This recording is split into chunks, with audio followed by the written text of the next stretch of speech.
गुरुदेव भगवान की जय। प्यारे कृष्ण कन्हैया लाल की जय। श्री वराह पुराण अष्टमी तिथि की महिमा के प्रसंग में मातृकाओं की उत्पत्ति की कथा। मुनिवर महातपा कहते हैं, राजन, पूर्व समय की बात है। भूमंडल पर एक महान पराक्रमी राक्षस था जिसकी अंधक नाम से ख्याति थी। ब्रह्मा जी के द्वारा वर प्राप्त कर उसका अहंकार चरम सीमा पर पहुंच गया था।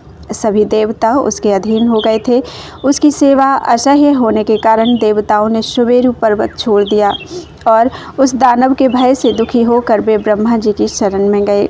उस समय वहां आए हुए प्रधान देवताओं से पितामह ने कहा, सुरगणों, कहो, तुम्हारे आने का क्या प्रयोजन है? तुम क्या चाहते हो? देवताओं ने कहा, जगतपते, आप चतुर्मुख एवं जगत पितामह हैं। भगवान, आपको हमारा नमस्कार है। अंधकासुर के द्वारा हम सभी देवता महान दुखी हैं। आप हम सब की रक्षा करें। ब्रह्मा जी बोले, श्रेष्ठ देवताओं, अंधकासुर से रक्षा करना मेरे बस की बात नहीं है। हाँ, महाभाग शंकर जी अवश्य सर्वसमर्थ हैं। हम सभी उनकी ही शरण में चलें, क्योंकि मैंने ही उसे वर दिया था कि तुम्हें कोई भी मार नहीं सकेगा और तुम्हारा शरीर भी पृथ्वी का स्पर्श नहीं करेगा। फिर भी उस परम पराक्रमी असुर को शत्रुओं के संहार करने वाले भगवान शंकर मार सकते हैं। अतः हम सब लोग उन्हीं कैलाशवासी प्रभु के पास चलें। राजन, इस प्रकार कहकर ब्रह्मा जी सभी देवताओं के साथ भगवान शंकर के पास गए। उन्हें देखकर भगवान शंकर ने प्रत्युत्थानादि द्वारा स्वागत कर उनसे कहा, आप सभी देवता किस कारण से यहाँ पधारे हैं? आप शीघ्र आज्ञा दें, जिससे मैं आप लोगों का कार्य तुरंत संपन्न कर दूं। इस पर देवताओं ने कहा, भगवान, दुष्ट चित्त महाबली अंधकासुर से आप हमारी रक्षा करें। अभी वे ऐसा कह ही रहे थे कि विशाल सेना लिए अंधकासुर वहीं आधम का। उस समय वह दानव पूरे साधनों के साथ आया था।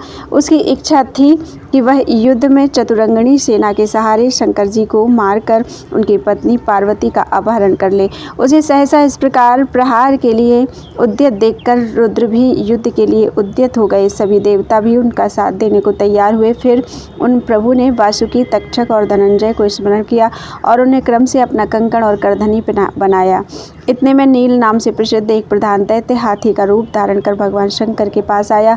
नंदी उसकी माया जान गए और वीरभद्र को बतलाया। बस क्या था, वीरभद्र ने भी सिंह का रूप धारण कर उसे तत्काल मार डाला।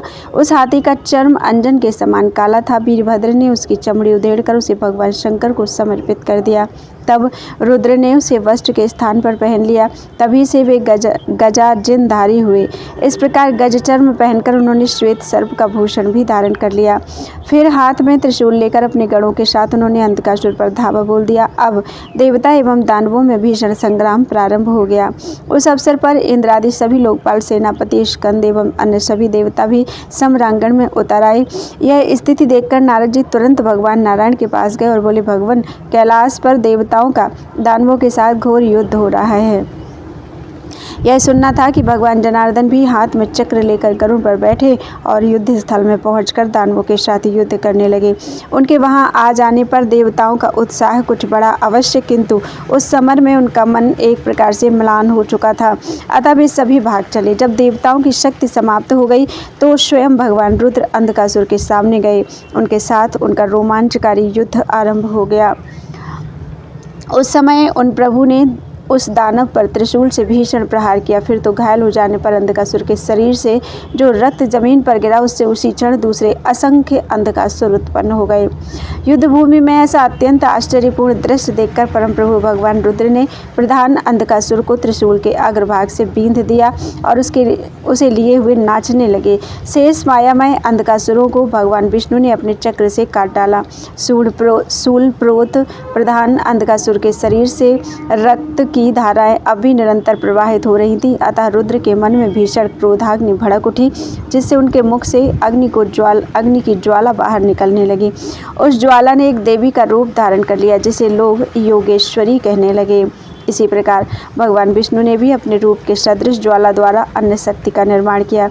ऐसे ही ब्रह्मा, कार्तिकेय, इंद्र, यम, वराह, महादेव, विष्णु और नारायण, इनके प्रभाव से 8 मातृकाएं प्रकट हो गईं। जब श्रीहरि ने पृथ्वी का उद्धार करने के लिए वराह का रूप धारण किया था, उस समय जिन्हें अपनाया वे 12 ही थीं। बाराही हैं। इस प्रकार ब्राह्मी, कौमारी, वैष्णवी, बाराही, यमी, योगेश्वरी, माहेश्वरी और माहेंद्री ये 8 मातृकाएं हैं। क्षेत्रज्ञ श्रीहरि ने जिस कारण से निर्माण हुआ था उस पर विचार करके उनका वही नाम रख दिया।